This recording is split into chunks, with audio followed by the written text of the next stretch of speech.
Welcome, my dear students of class 10A to my civics class. Today's topic, the Union Legislature. Chapter number 1, points as I mentioned. Number 1, amendment of the Constitution. Number 2, relationship between Lok Sabha and Rajya Sabha. Number 3, the Antidefection Law. Number 4, joint sitting. Number 5, vacate a seat. Number 6, official languages of Parliament. First point, amendment of the Constitution. What is the system of amendment of the Constitution? Now I am going to discuss amendment of the Constitution. The Parliament has the right to amend the Constitution of India. The Constitution often needs to be amended or modified to keep up with the changing political requirement and needs of the nation. That's why it is very important to amend the Constitution. It is needed only because of the requirement of the nation, requirement of the people. Sometimes some laws are required to be amended. That's why the Parliament can amend it in presence of the members of the Parliament, in presence of the Speaker, in presence of the ministers. One minister, the head of the leader, on behalf of the government, the Prime Minister may propose to amend, and he proposes for one bill, according to which the bill becomes law and then Constitution can be amended. But the amendment must be made by both the houses by a simple majority of members present and voting, or by a 2/3 majority of the total number of members present and voting, which should not be less than half of the total membership of the house. And then the proposal of amendment is passed in the house, then the Constitution can be amended. In special cases, special majority and rectification by a special majority, or at least half of the state legislature is required. In this case, President's entire assent is necessary. President's consent is very important. Now, why is this system? It is the system of the Constitution of India that half of the total membership of the House must be present during when the proposal for amendment will be passed. And next one, relationship between Lok Sabha and Rajya Sabha. Relationship between Lok Sabha and Rajya Sabha. Both the two houses of the Parliament,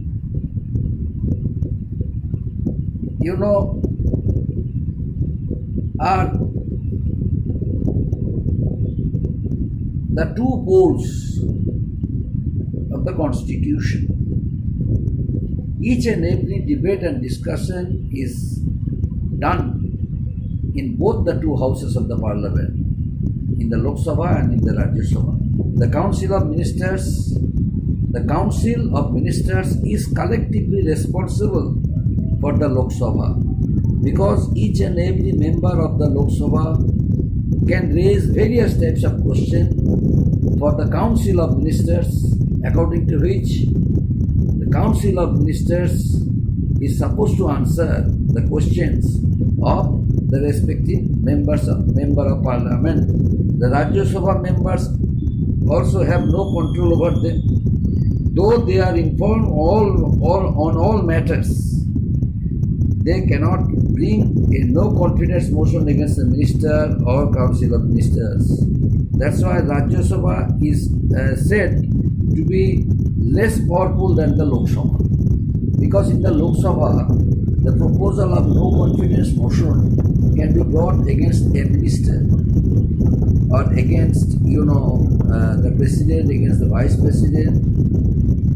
If any kind of allegations are established against him or her, in that case, the Lok Sabha can bring a proposal of no confidence motion against minister, prime minister, president or the vice president. But it is not possible in the Rajya Sabha. Now, ordinary bills can be introduced by either house, but money bill can only be introduced in the Lok Sabha. Money bill cannot be introduced in the Rajya Sabha, but ordinary bill. Ordinary bill can be introduced both in the Lok Sabha and the Rajya Sabha, but money bill only is introduced in the Lok Sabha. And the Speaker of the Lok Sabha as a head, the Speaker of the Lok Sabha is supposed to identify which bill is money bill and which one is ordinary one.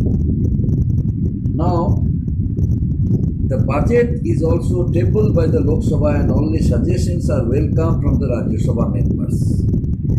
Budget is submitted to the Lok Sabha in front of the Speaker and other members of the Parliament, but not in the Rajya Sabha. Rajya Sabha, what Rajya Sabha can do? Rajya Sabha can recommend certain suggestions, certain changes, but it is depending on the Lok Sabha whether that suggestions or changes, suggestions or proposals for changes, something will be accepted. Now, in case of any constitutional amendment, the same procedure is followed. To consider any type of constitutional amendment, the same system is followed. If there is any difference of opinion between the two houses, a joint sitting is arranged to resolve the difference. Sometimes both the two houses fail to come to a conclusion regarding any important crucial issue. In that case, a joint session of the two houses are called, and under the special care of the Speaker of the Lok Sabha, the joint session of the two houses is held in order to resolve the difference. Now, the Rajya Sabha gains power over the Lok Sabha on two occasions. Firstly, when a subject in the state list assumes national importance, the Union Parliament can make laws on it.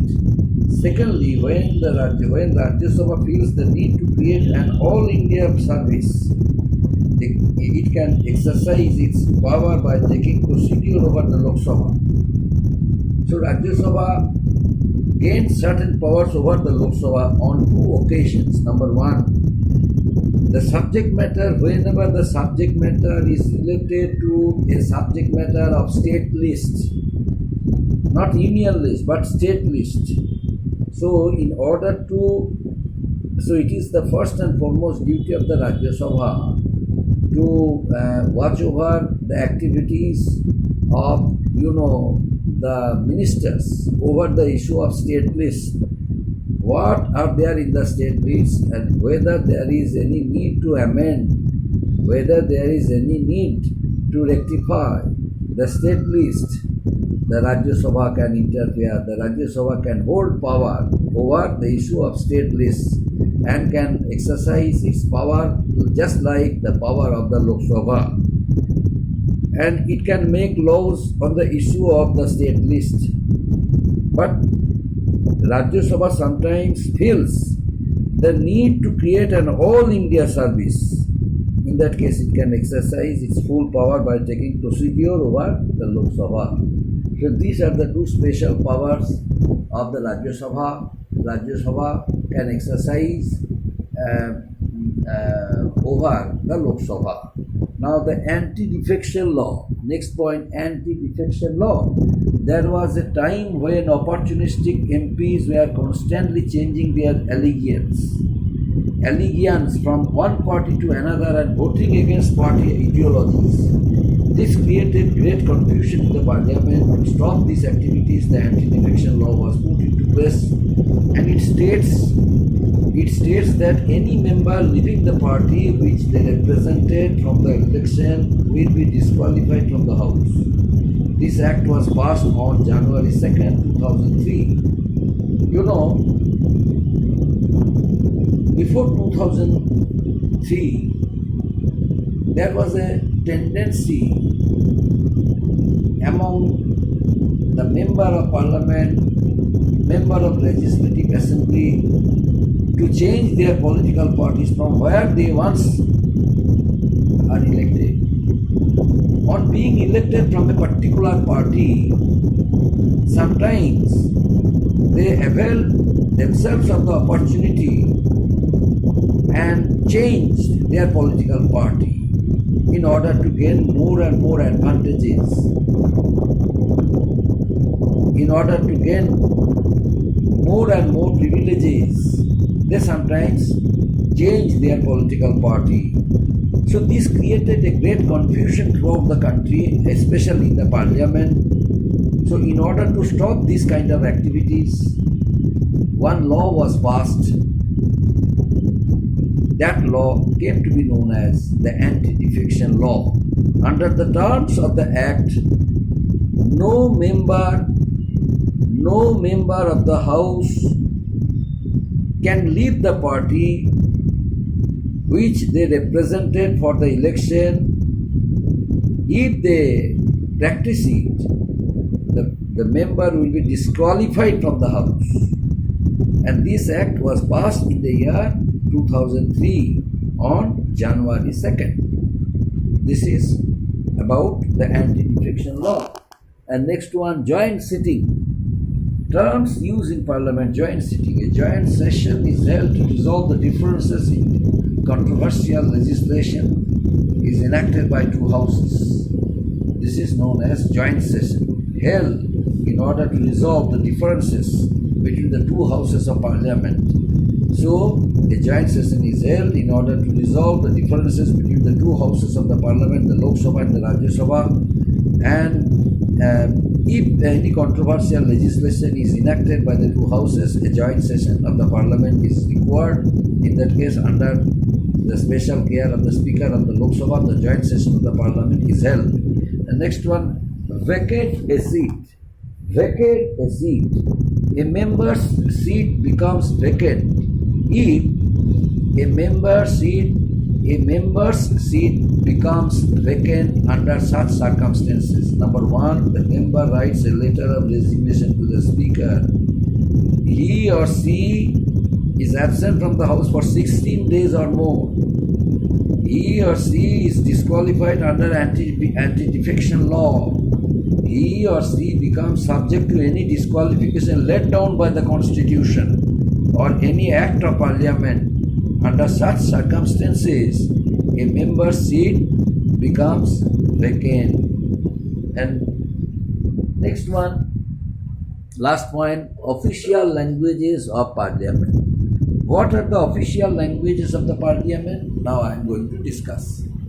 Most debates in Parliament are conducted in English and in Hindi.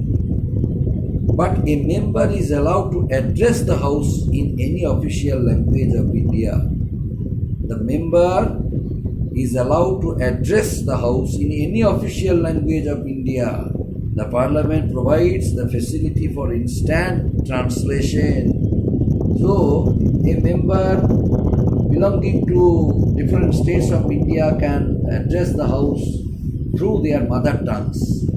But there is a system in the House to get it translated. That's why these privileges are given to the respective members of the Parliament, ministers who are not efficient in speaking English or Hindi. They are given these chances. But most of the members of the Houses of the Parliament, they communicate their thoughts. They generally communicate their thoughts through either English or Hindi. Because both of the two languages are the widely spoken languages of the country. That's why these are also official languages of Parliament, English and Hindi. Both the two languages are known as the official languages of the Parliament. Up to this, my dear students, if you have any confusion, any doubt regarding any point mentioned in the board, you can ask me question during my live class. I shall explain it in detail form for your better understanding. Thank you so much.